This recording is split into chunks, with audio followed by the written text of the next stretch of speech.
This episode is sponsored by the book Diagnosis Parkinson's Disease. Now what? By Rory Graham. It's a practical guide for patients, caregivers, and their families who have been touched by this terrible disease. Order your copy today from Amazon and other fine booksellers, or get an autographed copy at rorygraham.com. Order today.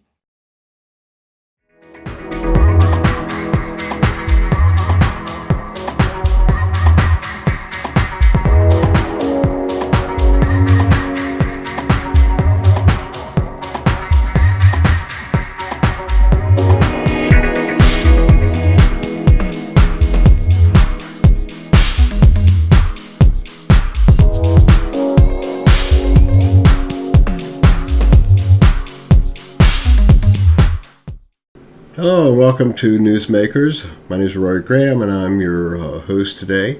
And today we have the pleasure of having with us Debbie Childs. She's a real estate agent, a successful real estate agent here in Hampton Roads. And she has been doing this for quite a while. And it's my pleasure to have her as a guest today to tell us all about it. How are you? Great. Hey, Rory. Thanks for having me today. And I know that you service the 5 cities, but you also, I think you do some in the peninsula and all. But I'd like to just start off with you telling us a little bit about your business. Just give us an overview. Well, I've been doing real estate now. I'm on my 6th year. It's just been a privilege to serve families and walk with them while they're making big decisions about selling or buying a home. And I thoroughly enjoyed being part of that process and having clients for life. Okay, and with this just market nowadays, we're here now in first part of October in 2024 when we're recording this. The market is, I know that real estate, interest rates just came down a little bit.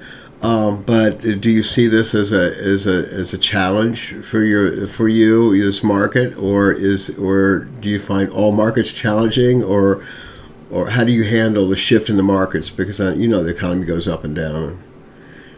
Yeah, no, it's a good question. That's kind of, I think, one of the things that makes real estate very interesting is it's always changing. That makes it interesting, and you have to be on top on how to advise your clients in light of different markets. But at the same time, there is a basis thing of just serving people well, giving them great advice, and making sure that they're in a home that fits their needs for their family and fits their needs financially. I would say that rates coming down, I think, has been extremely helpful. Before COVID, we knew as a real estate industry that we didn't have enough housing for the population. And it really is a 2008 problem, because in 2008, a lot of the smaller builders lost their line of credit. And we didn't build at the pace of population.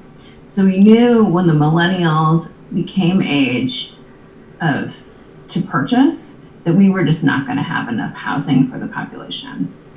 And then in COVID, because rates got low, artificially low, I believe, that population jumped in and we just didn't have enough housing. So I actually think a little bit of increase in rates has been helpful, because it is good for buyers to have choice and for the market to be a little bit more balanced. We were like in a super seller's market during that time. But as the Fed is talking about cutting rates again next year, I think they're talking about 6 to 8 cuts. Once we get below 5, I think we may end up in the same spot we were before. Just because by numbers, we really don't have enough housing. So in some sense, that makes real estate a really great investment. I don't think we're building out of this shortage for, if I were to guess, no one knows for sure, but probably 5 to 8 years. Okay, and so my next question was going to be, what do you see on the horizon? But I think you just answered that. So, okay. Well, We'll see more new houses. uh-huh, I mean, yeah. there is a lot of new building happening right now. I see building everywhere, so Yeah. I do see a lot going on. Of course, you know better than me. What is the trend now? When I was selling a house, I was told, well, people are looking for the HD kitchen. Or the another one. It's like the ones you see on the cable shows. Yeah, yeah, and they want this and they want that, and my answer was, well, they have to go somewhere else because I can't redesign this whole thing. But what is the trend now that people are looking for that you see? Well, I mean, people are paying top dollar, so they do, because interest rates a little bit higher, and buyers are conscious of price, and then conscious of like how much repairs they would need to do before they move in, and everyone has a limited amount of funds.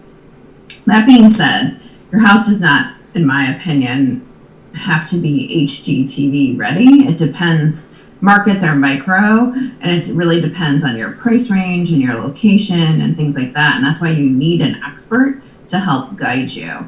But so I say you need to bring your house up to market.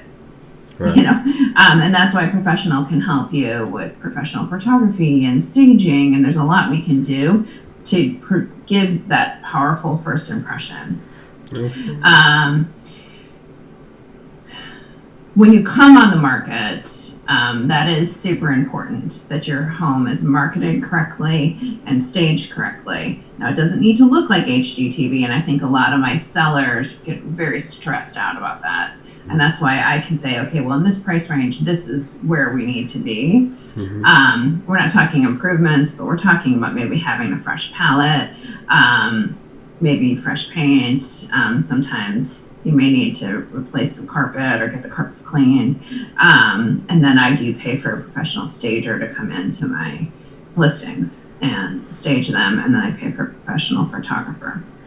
Well, you're certainly successful, so you must know what you're doing. And is there anything else you'd like to leave us? I mean, we're going to have your contact information at the end of this video. But is there anything else you'd like to leave potential clients looking at this with? Anything else? One thought I've been talking to my sellers about quite a bit lately is that when you introduce yourself to the market, there is about 2 weeks of what I call pent-up demand. So there's buyers waiting, and they haven't found a house that meets their criteria. And your strongest selling point is probably within those first 2 weeks, where people are going to execute and write a contract. After that, then we're waiting for people who are just coming into the market to look. Why pent-up demand is your strongest point is those are usually the most qualified people. They've been looking for a while. So their HGTV adjustment has happened. They know what's in the market because they've been in property. And one thing I do offer my sellers is I do a weekly pulse of the market for them every Tuesday. I call it Transaction Tuesday. And because I want to make sure my sellers are more educated than buyers coming through their home. So sellers need to know what's come on. Markets are dynamic and they shift. So we have to be educated about, where we stand in against our competition. Okay, well, that certainly sounds useful to anybody. Well, I thank you very much for coming on today, and I wish you a lot of continued success. Well, thank you. Thank you, Rory. You have a nice day. Okay, thank you. All right, so if you are looking to sell or buy a home, then you may want to give Debbie a call. Contact her. Her information is at the end of this video, and I appreciate you joining us here today on Newsmakers. All right, with that, we're out.